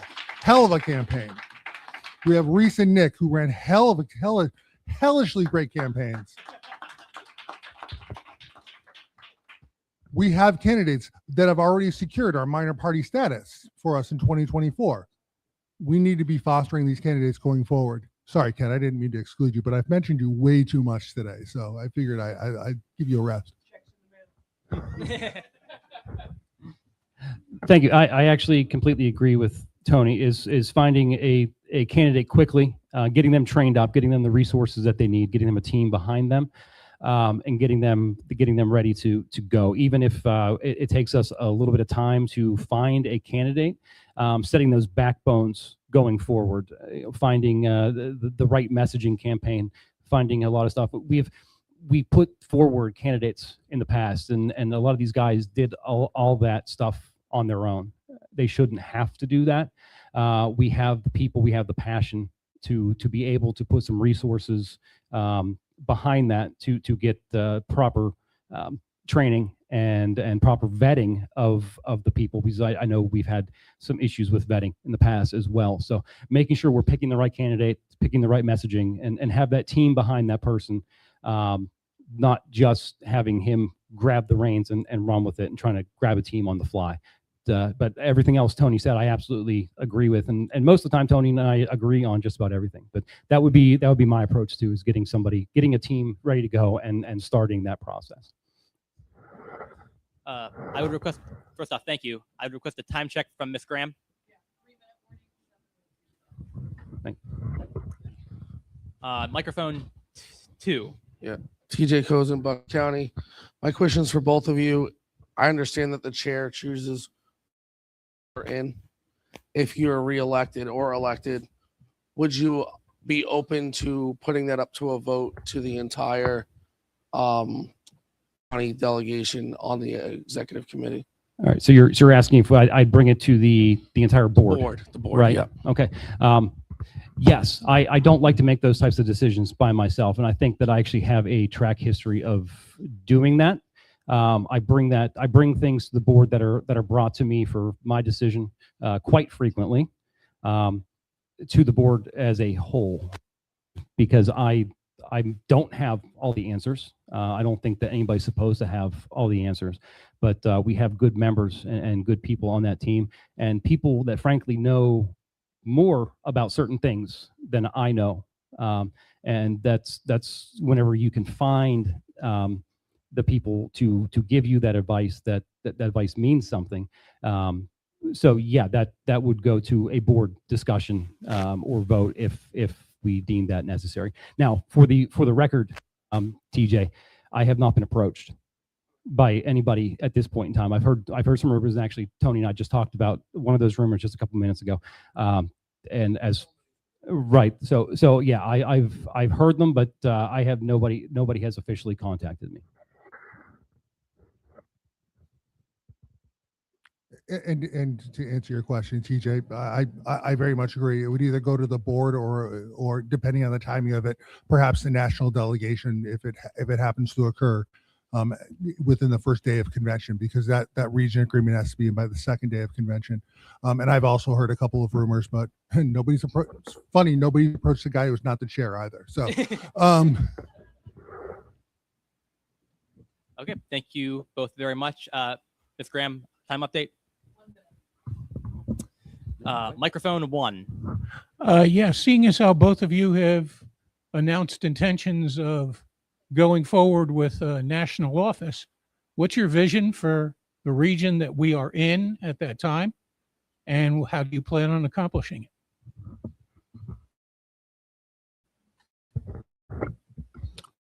Well, I mean, first of all, my position is going to be Pennsylvania first. So as new regions might be brought to us, I'm the consideration from where I stand, at least, and like I said, I would bring it to the body or to the delegation, depending on what's appropriate at the time. Would be what's best for Pennsylvania and what's best for this state. We are the largest state without LNC representation. I cannot stress that enough, and we need to fix that. This is time, but I would move to extend time for 5 minutes so we could hear your question and Liz's question and get a response on this question as well from Greg, but I would move to extend for 5 minutes. Is there a second? Second. Is there any objection to extending the time for questions by 5 minutes? Hearing no objection, we've extended. Ms. Graham, please start the timer at 5 minutes again. All right. Thank you, Ms. Graham. I appreciate that. No, like Tony said, it has to be Pennsylvania first. And actually seeing what's happened on the board in the past couple of years, the one time that Pennsylvania went to national to ask for something, even after all we've given them, all we've done for them, we got shut out pretty much immediately. We got ignored for a long time, then we got shut out.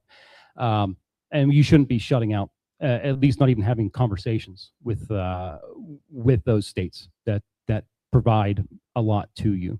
So I believe that Pennsylvania is undervalued on the national stage quite a bit. Now to be fair, also, Pete, I don't know that I have actually officially declared. I haven't.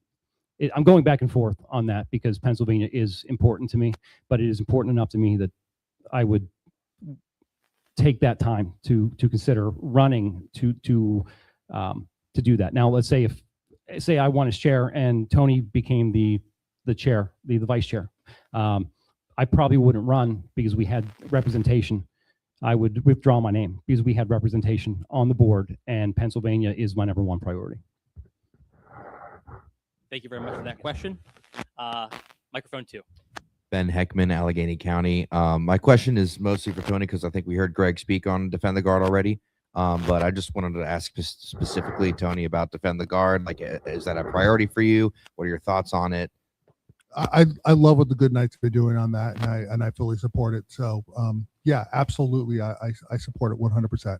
And how much of like a priority would it be for you if you were elected chair to push that towards, you know, sitting legislators already and try to work with already elected officials to get that passed. One of the things that I can say in the past that has been effective is actually going to the state capitol. And in New York, it was Albany. Here it would be Harrisburg, and talking to the legislators, which I believe Ms. Goodnight is already doing, and I fully support that. And as chair, that would be a priority to help direct resources to that. I just real quick with that. I mean that I did leave the Army National Guard, Pennsylvania Army National Guard, as a sergeant, and I have had lost friends overseas to that. So that is why that type of thing is important to me. And I agree with Tony in a way, but I also agree that I think we need to be knocking locally on the legislators' doors, getting it into their hands and forcing them to recognize that we have this in front of them and it's important to Pennsylvania.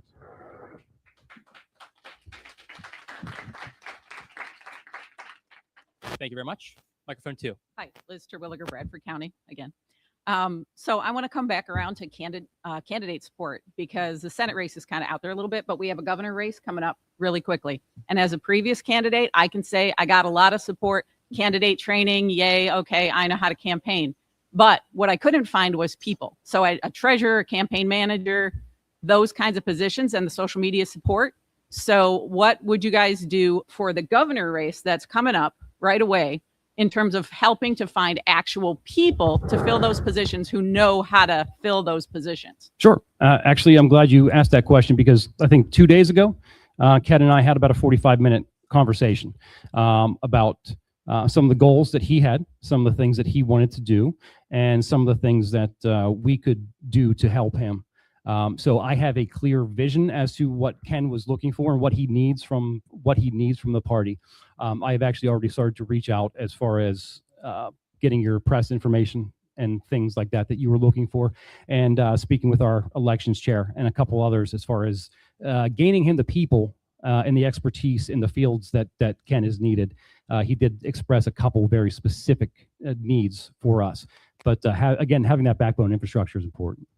Or whoever the governor candidate Right, might or be. whoever the governor candidate might be. Now, the only reason why I say Ken at this point, you're absolutely correct, because it's not official yet, but he's the only one that I've seen declared. So I apologize if that was an assumption, but our governor candidate, we would sit down with and actually have a full conversation and see exactly what they needed from us and do what we could to facilitate that with the people.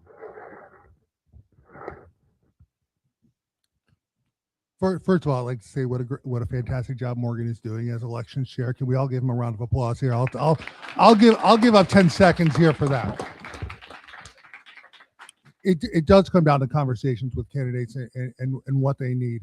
But one thing I found, my experience with candidates, is that one, especially new candidates, don't know what they need. So getting candidate training of some form in front of candidates, especially ones at the lower level of office, so we can start grooming them to start running for those statewide offices, is key. I see the red button, but I'm going to finish my answer anyway, Allison. But pushing candidates, because a lot of them are going to say, no, I got this. I had one congressional candidate that I was working with in New York who it was pulling teeth to get him to accept help, and when he finally did, he ended up doing very well in his race. And having that press support, having a treasurer actually support him and get that reporting in proper, because that can be the downfall of any campaign. Making sure that you're prepped, you've got the Apple research, all those pieces. It really takes training, and it really unfortunately takes a candidate accepting the help, which is sometimes the chair's job to get them to do.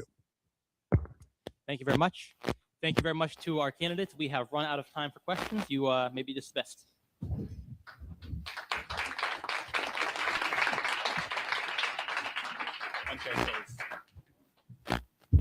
All right. Our agenda has us now recessing for lunch. So I would hear a motion to recess until 1 p.m., which is when we are scheduled to end lunch.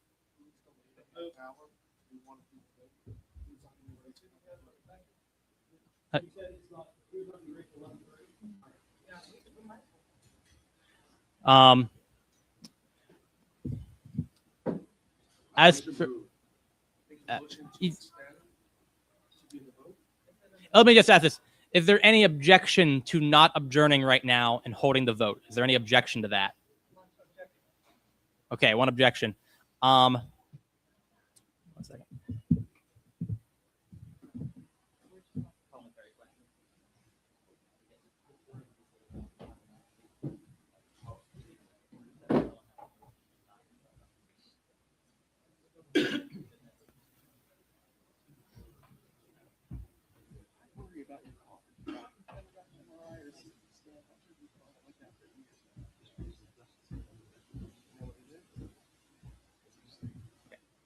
Because under the order of the day, we would be recessing right now to have lunch.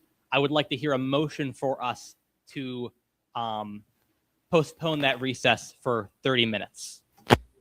Is there a second to that motion? Okay. Someone has already indicated an objection to continuing business. So we're going to have a, well, is there any discussion? Hearing no discussion, we are going to proceed to, oh, is there discussion? Microphone 1. John Fetzko, Delaware County. This agenda was posted online, and I know at least 2 people from our county who was expecting to vote at 1 o'clock. So I'd ask that we leave at the scheduled time of 1 o'clock so that we could do the credentialing at noon and let them vote during the officer elections. Thank you. Okay. Everyone heard that? Oh, I will restate what the member said. The member indicated that there were individuals based on the agenda. They're coming at 1. They expected us to adjourn now and then come at 1, and that they would like to follow that agenda so that they would be able to vote in that. That was the, I guess, the debate from the member. Is that clear? The motioner is asking unanimous consent to withdraw the motion. Is there any objection to him withdrawing his motion? Hearing no objection, we are not going to be postponing recess. I'm going to rule that we are recessing from now until 1 o'clock, at which case we will reconvene. I always wanted to...